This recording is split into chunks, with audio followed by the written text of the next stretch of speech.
तो दोस्तों RAC limited ने अपने क्वार्टर वन के नंबर को डिस्क्लोज कर दिया है। तो चलिए देखते हैं क्या है क्वार्टर वन के नंबर्स के अंदर। लेकिन उससे पहले बता दूं कंपनी की ओर से डिविडेंड की भी अनाउंसमेंट की यहाँ पे की गई है। दो डिविडेंड यहाँ पे दिया गया है कंपनी की ओर से। एक तो आपका interim dividend, first interim dividend 4 रुपये 60 पैसे के हिसाब से कंपनी आपको देने जा रही है, जिसका जो रिकॉर्ड डेट होने वाला है वो होने वाला है 1 अगस्त 2025।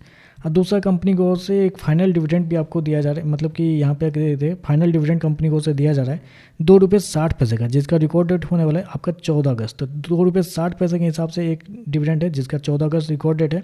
और एक डिविडेंड 4 रुपये 60 पैसे के हिसाब से दिया गया है। दो डिविडेंड आपको यहाँ पे दिया गया है। चलिए कंपनी के नंबर देख लेते हैं। तो देखिए पिछले क्वार्टर की बात करते हैं तो पिछले क्वार्टर में कंपनी ने 15,177 करोड़ का टोटल इनकम जनरेट किया था ऑपरेशन के थ्रू। पिछले साल 13,023 करोड़, जबकि अभी देखें तो 14,646 करोड़ आपको देखने को मिला है। तो कंपनी का टोटल इनकम साल दर साल तो बढ़ा है, लेकिन क्वार्टरली बेस पे जाते हैं तो यहाँ पे आपको गिरता हुआ देखने को मिला है। इंटरेस्ट इनकम देखें तो पिछले क्वार्टर में 14,647 करोड़ जनरेट किए थे, पिछले साल 12,500 करोड़, जबकि अभी देखें तो 14,192 करोड़ आपको देखने को मिला। तो यहाँ पे भी सेम चीज़ देखने को मिला है, साल दर साल तो बढ़ा है लेकिन क्वार्टरली बेस पे आपको गिरता हुआ देखने को मिला है। और कंपनी के नेट इंटरेस्ट इनकम की बात करते हैं, क्योंकि बेसिकली ये भी फाइनेंस सेक्टर की कंपनी है। तो देखिए पिछले साल कंपनी का जो नेट इंटरेस्ट इनकम था 4,479 करोड़ था। पिछले क्वार्टर की बात करते हैं तो पिछले क्वार्टर में 5,877 करोड़, जबकि इस क्वार्टर में देखते हैं तो कंपनी का नेट इंटरेस्ट इनकम 5,257 करोड़ आपको जाता हुआ देखने को मिला। तो यहाँ पे भी वही चीज़ देखने को मिला है कि साल दर साल तो बढ़ा है, लेकिन क्वार्टरली बेस पे जाते हैं तो कंपनी का नेट इंटरेस्ट इनकम आपको गिरता हुआ देखने को मिला है। जबकि मार्केट का जो अनुमान था वो था लगभग 5,368 करोड़ के आसपास। तो जितना मार्केट का अनुमान था उससे कमजोर कंपनी का नेट इंटरेस्ट इनकम आपको देखने को मिला है। तो आप कह सकते हैं रिवेन्यू थोड़े से कमजोर आपको देखने को मिल रहा है।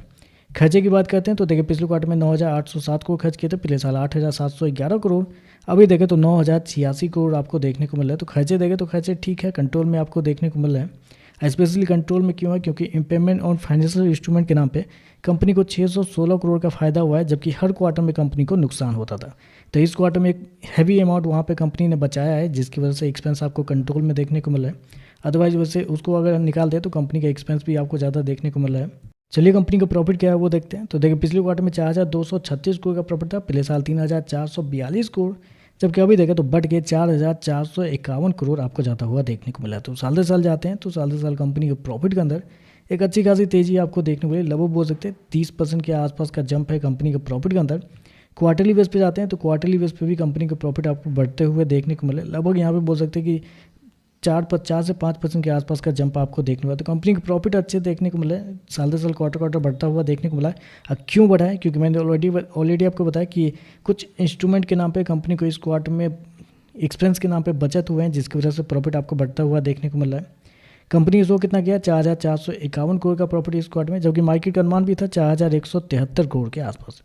तो प्रॉफिट देखें तो मार्केट के अनुमान से बेहतर आपको देखने को मिल रहा है। और अगर ईपीएस की बात करते हैं, पिछले क्वार्टर में 16 रुपये के आसपास था, पिछले साल 13 रुपये के आसपास, अभी देखें तो 17 रुपये के आसपास आपको देखने को मिल रहा है। तो ओवरऑल देखा जाए तो मतलब एवरेज टाइप का नंबर आप कहेंगे, क्योंकि प्रॉफिट भी जो आपको बढ़ता हुआ देखने को मिला है वो एक्सपेंस कंट्रोल करने की वजह से बढ़ा है, कंपनी के रेवेन्यू की वजह से नहीं बढ़ता हुआ देखने को मिला है।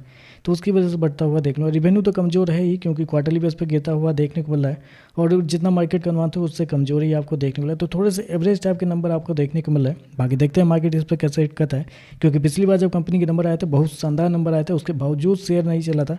तो इस बार तो कंपनी के नंबर थोड़े एवरेज आपको देखने को मिल रहा है। तो चलिए बस आज के लिए बस इतना ही। वीडियो पसंद आया तो लाइक कीजिएगा, साथ में साथ चैनल को सब्सक्राइब जो कीजिएगा। धन्यवाद।